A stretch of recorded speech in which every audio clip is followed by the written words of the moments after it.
We have a shocking video that has been resurfacing and gone viral again, and this is a V. We also have people saying that there has been recording proof of JK being bullied in the military, and then we have some fans believed to have rushed to the mental hospital. So hey dumplings, it's Dave Desai. Let's get into it.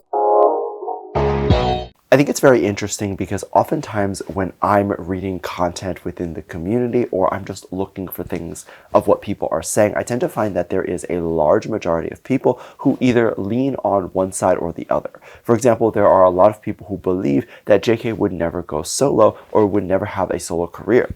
Of course, it makes no sense because obviously he has already had a solo career. But the premise of this is people saying that he would never have one because he doesn't want to and that he only wants to make music with the group. Now, while that is extremely unrealistic and obviously not factual, there have been other groups of people who say that JK wants a solo career and actually wants to leave the group and hasn't left the group, and the group is actually holding him back. And of course, neither of these things are true because he can wait to have a solo career and want to try that out, want to pursue that without wanting to permanently leave the group altogether. And in K-pop, artists can do a solo thing and then later come back as a group.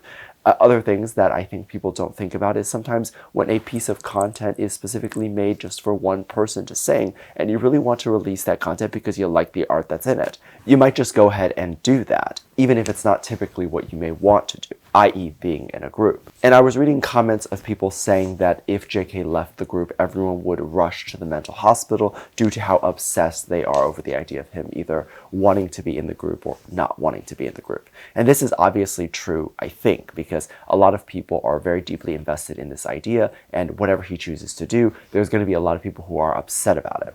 I mean, there are a lot of people, surprisingly, who are very upset over this idea that JK will be with the group this year. However, he not only would want to do that, which is why he is doing that, I think it also shows him being in the group will get him further because the group has done a lot of things and pushed his career further. I mean, he would not have a start if it wasn't for BTS. There's a lot of people who would find that very controversial, that I'm even insinuating this idea that JK would be bigger with the group rather than himself. And of course, if JK were to continue to make his own music and push that out and grind for maybe a year or so, he likely could be bigger than the group. But at the end of the day, it's not about just being bigger in terms of success, sales, and followers, but also just about going further with the team, having people write the lyrics with you, and having a producer like Suga on the team and doing those things. So I think this is often a silly debate, and I hope people don't really have this much invested into it, because whether he stays in the group or he leaves, we're still going to hear from him, and he's still going to be making things. So we should just be excited that he will be making anything at all. People are going to have conversations about whatever anyone decides to do. Sometimes they're good things, and sometimes they're not the best things. One clip that has been going viral recently is a clip of V speaking Japanese. Now, if you are new to K-pop, then you might not know that K-pop's biggest market is Japan. Of course, they learn Korean. If you're Korean and you know Korean, you're just taught more Korean to strengthen your vocabulary, because a lot of times these people would be very young and they'll still be in school. And then they're also learning Japanese because Japan is their biggest market aside from Korea.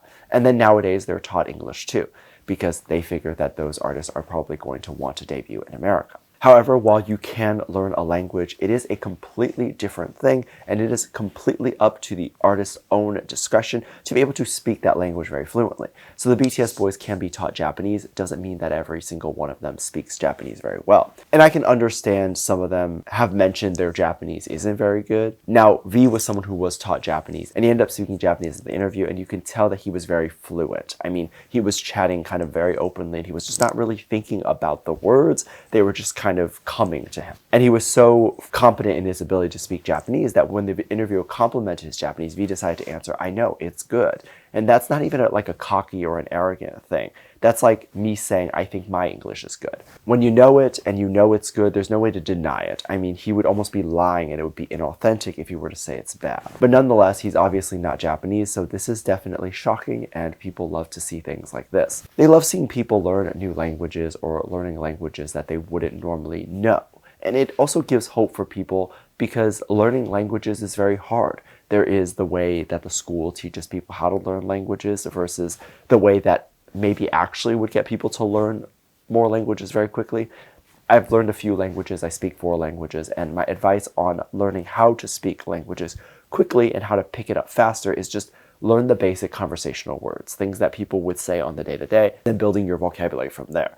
Plus, these are then going to be words that you're going to want to go out and use and speak because they're part of your everyday vernacular. So if you're trying to learn Spanish, obviously then learning Spanish and picking those words that you would use, let's say, to order some Spanish food, then you would then be able to go to a restaurant and order that food. And then, I mean, there's only a limited amount of things that the person taking your order could even respond back to you with, which would then make you feel more confident in your ability to learn a language, all of which is very important in learning a language. I'm wondering if V had this experience when learning Japanese. I also think that K-pop idols are not taught languages the same way we are, and they're not taught with the general alphabet first, which is controversial for me to say, but I thoroughly believe you don't actually need to know the alphabet to know how to speak a language. But anyway, I don't know how to transition to this last story, so I'm just gonna do a hard cut.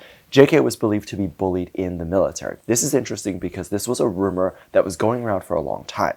So people felt like this was happening for a while, and this rumor started coming out of nowhere. Now, there were several videos and clips from either TikTok or YouTube where people would make up stories of JK getting bullied at the camp. One video that I saw was talking about how there was an audio recording, and in the audio recording, you can hear JK kind of trying to remedy the situation or calm the other soldier down. But the other soldier was just very angry and directed very harsh words at JK.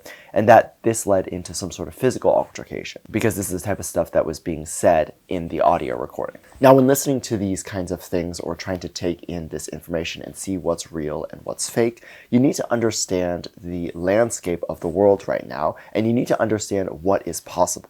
I've talked about this before, but I believe that this is just AI content. This is content where it's the machine trying to piece together a bunch of stories and then would make a story that is somewhat believable and one that would pull at the heartstrings of people. It's very easy to debunk these stories, and I would actually beg people every time you watch a video, whether that is watching this video or watching any video, and you're at least somewhat curious about the story, or at least you feel like you're going to talk about this somewhere, look it up, because even my videos, I'm trying my absolute best to make sure that the stories are accurate and I'm talking about things that are actually happening. However, that still is just my interpretation and my interpretation of what it means. And sometimes I'll read the same sentence as everyone else, but I'll feel like the story means something completely different. So it's very important still for everyone after they hear a video or watch it to go on Google and look it up. The video talking about the audio recording made it seem very scary by saying that there were several altercations with JK and this alleged soldier. Things like media sites were covering it, news sites were covering it, and even the community getting riled up over this, which is all easily searchable, and you can see that it might not be true. There was even a clip in this AI video that talked about how lawyers were getting involved. Now, if JK was actually bullied and hurt in the military, I don't know how much that would be involving lawyers, but I guess you can definitely sue for physical altercations. However, other things like the community trying to raise money for his legal fees, as well as the community trending things like justice for JK or stand with JK. Now, I obviously don't have to tell you that JK does not need money to cover legal fees if he were in a situation like this. And also, if you just simply Google and look up these hashtags that were mentioned, they were used for a completely different thing. So the video talking about this, or the video saying these hashtags, was almost exposing themselves that this clearly wasn't a real story, because anyone who has been around to be part of those hashtags, which is millions of armies, would obviously tell you that those hashtags were not for bullying. Let me know what you think. Make sure to check out Patreon for more videos, link down below. Thanks, just leave a comment right now. Love you, bye.